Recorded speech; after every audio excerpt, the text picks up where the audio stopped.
에스겔 30장 1절부터 9절까지의 말씀, 저와 여러분이 한 절씩 교독합니다. 또 여호와의 말씀이 내게 임하여 이르시되, 인자야, 너는 예언하여 이르라. 주 여호와께서 이와 같이 말씀하시되, 너희는 통곡하며 이르기를 슬프다 이날이여 하라. 그 날이 가깝도다. 여호와의 날이 가깝도다. 구름의 날일 것이요 여러 나라들의 때이리로다. 애굽에 칼이 임할 것이라. 애굽에서 죽임 당한 자들이 엎드러질 때에 구스에 심한 근심이 있을 것이며, 애굽의 무리가 잡혀가며 그 터가 흘릴 것이요 구스와 붓과 룻과 모든 섞인 백성과 굽과 및 동맹한 땅의 백성들이 그들과 함께 칼에 엎드려지리라.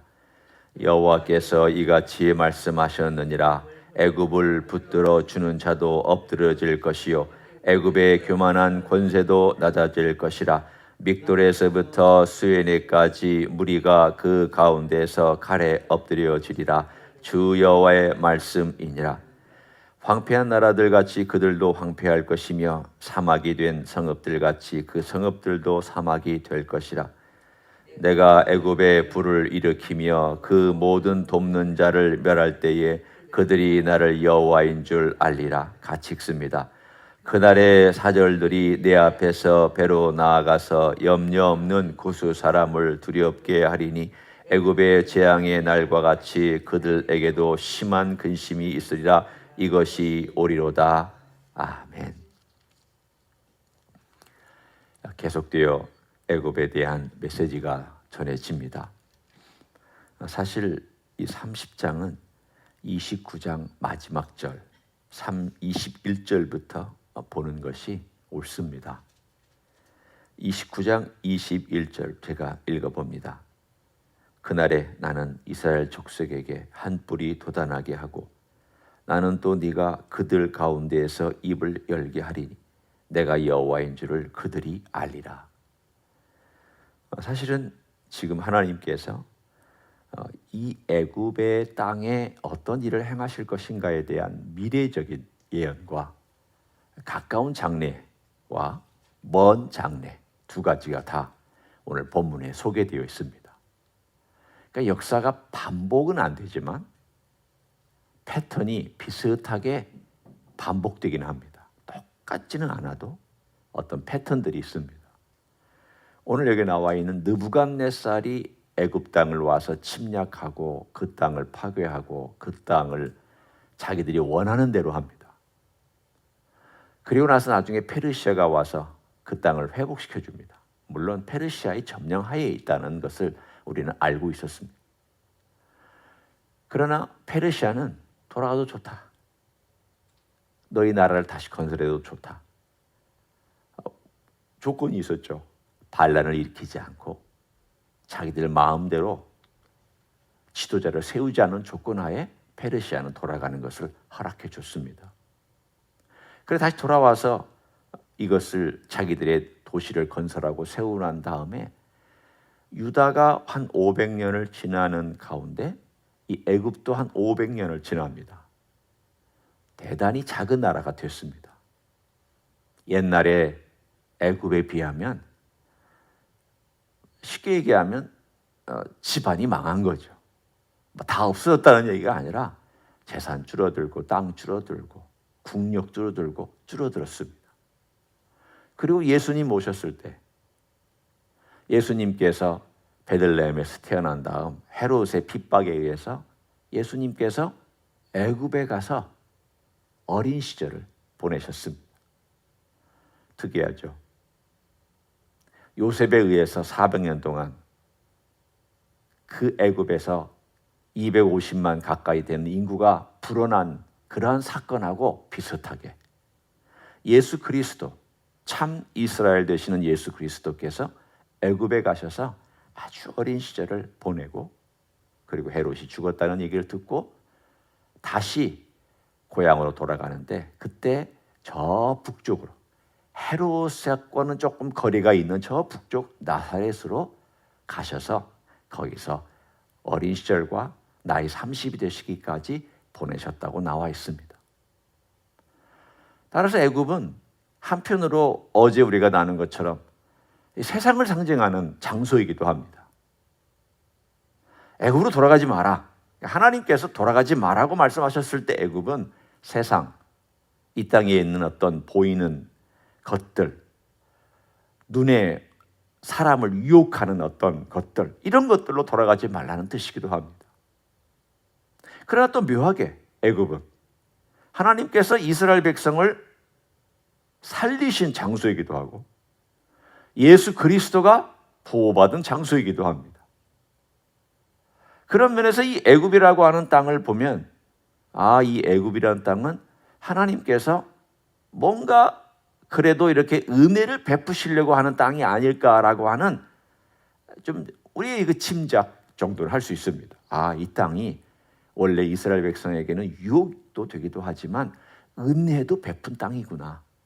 은혜를 베풀었습니다. 그리고 하나님께서 이 4장에 걸쳐서 애굽에 대한 예언을 하셨습니다. 그 예언이 장차 이 애굽에 고난의 시절이 올 거다. 그럼 이 고난의 시절이 올 거다라는 것에 대해서 우리가 그럼 뭔 죄를 뜻하고 있습니까? 모르잖아요. 전혀 짐작할 수가 없어요. 거기에 힌트가 되는 말씀들이 몇 가지가 있습니다.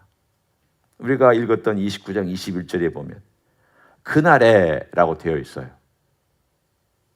그날이 뭐 하는 날입니까? 또 30장에 가면 3절에도 그날이 가깝도다. 그리고 그날을 여호와의 날이라고 얘기하고 있으며 구름의 날이라고 얘기하고 있으며 여러 나라들의 때라고 얘기하고 있습니다. 이것이 힌트입니다. 이것은 성경에 자주 등장하고 있는 여호와의 날, The Day of Yahweh, 야훼의 날.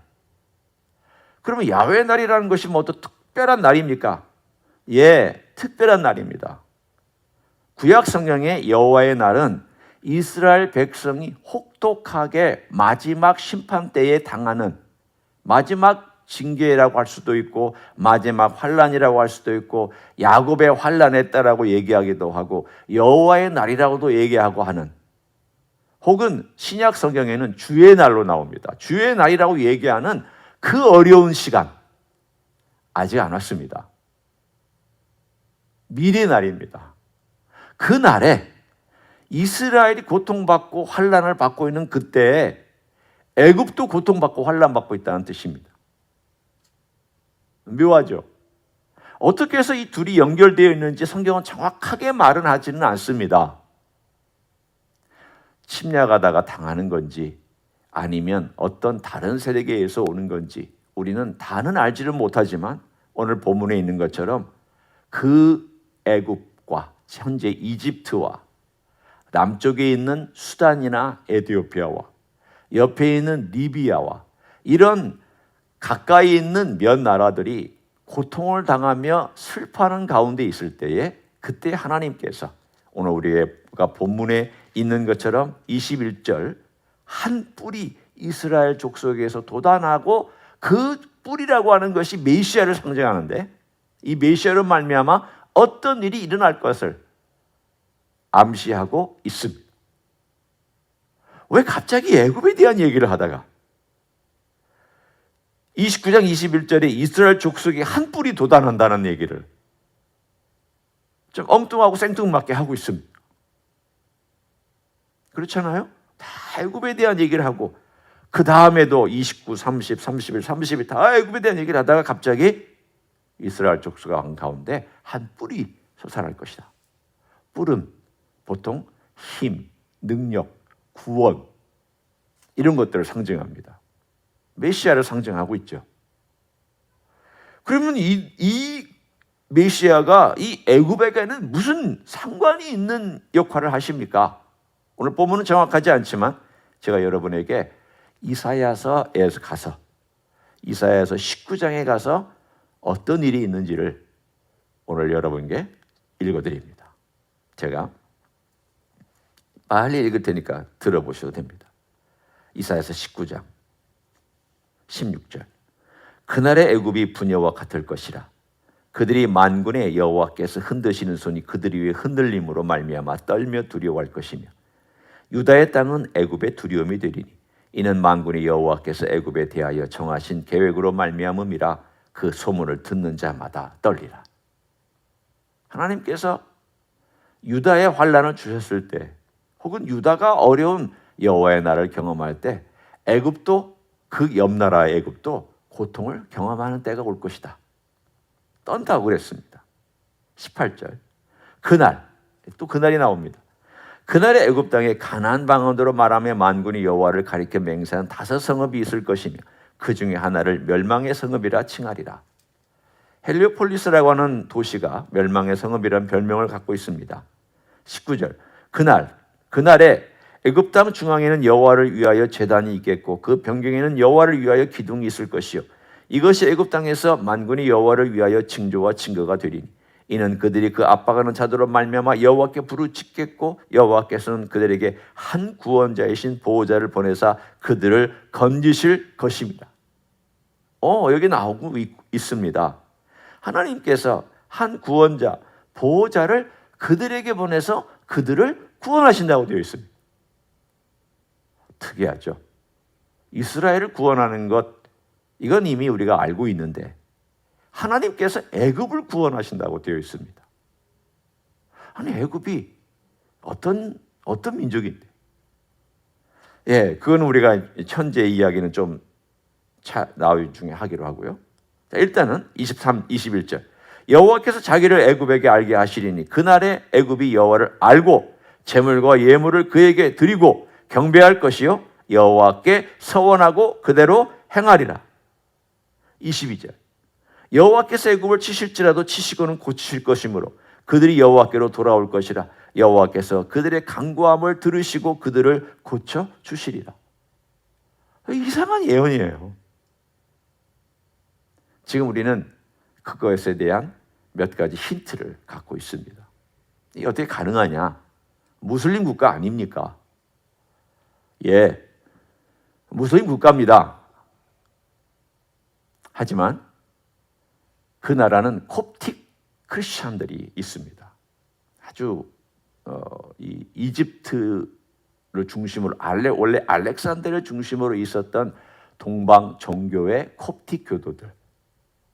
이 사람들은 무슬림의 핍박에도 견뎌냈던 사람들입니다. 그 근방에 있는 많은 그리스도인들이 다 변절하고 넘어갔을 때에도 이들은 자기들의 전통과 신앙을 지키면서 여기에다가 십자가를 긋고 여기다가 십자가를 그어서 나는 그리스도인이다 라고 하는 것을 늘 표시하고 지금도 신분증에는 그리스도인이라고 적혀 있습니다. 그들의 신분증에 밝혀야 됩니다. 나는 무슬림의 신분증이 있고 그 신분증에 무슬림이라고 적혀 있고 거기에 크리스찬이면 크리스찬이라고 적혀 있습니다. 차별하는 거죠. 핍박 지금도 있습니다. 가끔 그 이집트에서 교회가 불탔다. 그리스도인의 상점들이 약탈당했다. 사람들이 납치당했다. 죽었다. 이런 이야기들 가끔 나옵니다. 그러나 이집트의 콥틱 교도가 대략 20%는 됩니다. 어떤 사람은 30%까지도 잡습니다. 여러분 20%면 지금 한국에 있는 그리스도인 숫자보다 더 많은 숫자입니다. 한국의 인구의 기독교인이 대략 한 지금 15에서 18%를 잡습니다. 많아야. 그러면 20%면 굉장히 많은 숫자죠. 나머지 한 7, 80%는 다 무슬림들이지만 그래서 대다수가 무슬림들이기 때문에 핍박도 받고 어려움도 당하지만 여전히 자기들이 2000년 동안 지켜온 그 신앙을 지키고 있는 그들이 지금도 이집트에 살고 있습니다. 그걸 보면 이 이사야서에서 얘기하고 있는 이 이야기가 언젠가 핍박 가운데 여호와께 부르짖을 것이라고 하는 것이 무슬림 사이에서 일어날 수 있는 일일 수도 있지만 그러나 이집트에 있는 이 그리스도인들의 숫자가 다른 데 비하면 비교적 많기 때문에 이런 기도가 가능하겠구나. 하나님께 기도하겠구나. 5도시에서 이런 일이 일어날 수 있겠구나. 하나님을 향한 기도의 제단과 하나님을 향하여 부르짖는 눈물의 기도와 하나님 우리를 도와달라고 하는 그 간절함을 하나님이 들으시고 내가 도와줄 거다. 내가 구원자 보낼 거다. 내가 애굽을 구원할 것이다. 그리고 하나님이 이렇게 말씀하셨습니다. 놀라운 메시지는 미래에 이런 메시지입니다. 24절에 제 19장을 제가 이사야 19장을 계속 하고 있습니다.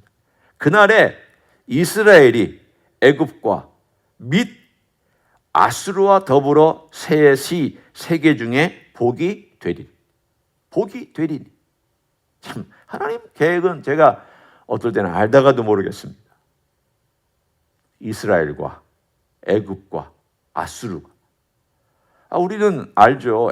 이스라엘이야 지금 이스라엘이고 치고 미래 이스라엘이니까 그렇게 우리가 여기면 되고요. 애굽도 현재 애굽 그리고 미래 이집트 우리가 그렇게 치면 되는데 아니 또 아수르는 또 뭡니까? 우리 잘 모릅니다.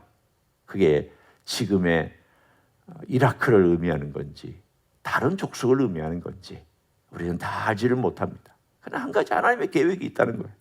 하나님의 계획은 이스라엘만 구원하는 게 아니라 하나님께서 그 주변에 이스라엘 괴롭혔던 나라들이었지만 하나님을 간구하고 하나님의 은혜를 구하고 어려운 가운데 기도하는 백성들은 이방인일지라도 내가 구원하겠다라고 하는 그리고 그들을 통하여 세계가 다 복을 받게 하는 하나님의 계획이 여기 있습니다.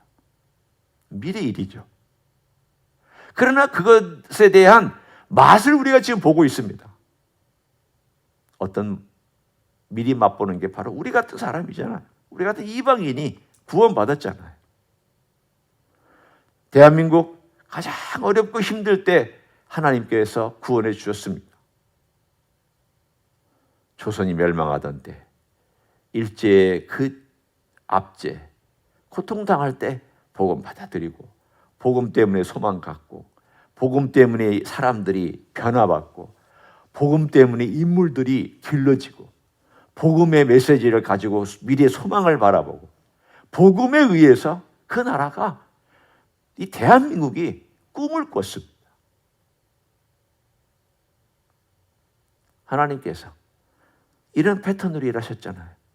어렵고 힘든 가운데 복음을 받아들이고 그 복음이 나라의 가장 깊은 가운데 그래도 뿌리를 내려서 교회 말 많죠. 그렇지만 하나님 축복해 주셨잖아요. 많은 인물들 배출해 냈잖아요. 하나님 역사하셨잖아요. 대한민국이라는 나라를 하나님께서 일으키셨잖아요. 얼마나 귀한 일이에요. 얼마나 감사한 일이에요. 얼마나 대단한 일이에요. 그 고통과 그 파멸 가운데 하나님께서 소망의 그 싹을 올려주시고 그 나라가 나무가 뿌리를 깊이 내리고 그렇게 올라가서 가지와 퍼지게 하시고 열매가 맺게 해주시는 지난 세월이 있었습니다. 그 세월의 산물이 여러분과 저 아닙니까? 우리가 이렇게 믿게 된 것이 바로 그런 그들의 눈물과 기도와 그들이 수고하고 애썼던 것이죠. 그들의 기도, 그들의 전도, 헌신. 오늘 우리 하나님 아버지 앞에서 주신 이 축복이 참 귀하다. 우리는 다 알지 못하죠. 아니 왜 애굽을 그렇게 사용하시는지, 아수르같이 옛날에 이스라엘 핍박했던 나라들을 하나님이 왜 그들이 복이 되게 하는 건지 잘 모르죠. 어떻게 동방에 있는 조그만한 나라, 핍박받는 대한민국 한민족, 수천 년 동안 핍박만 받고 침략받고 그렇게 고통당하는 대부분의 시간을 어려움을 겪었던 이런 조그만한 나라를 하나님이 들어서 사용하시는지 다 알지 못합니다.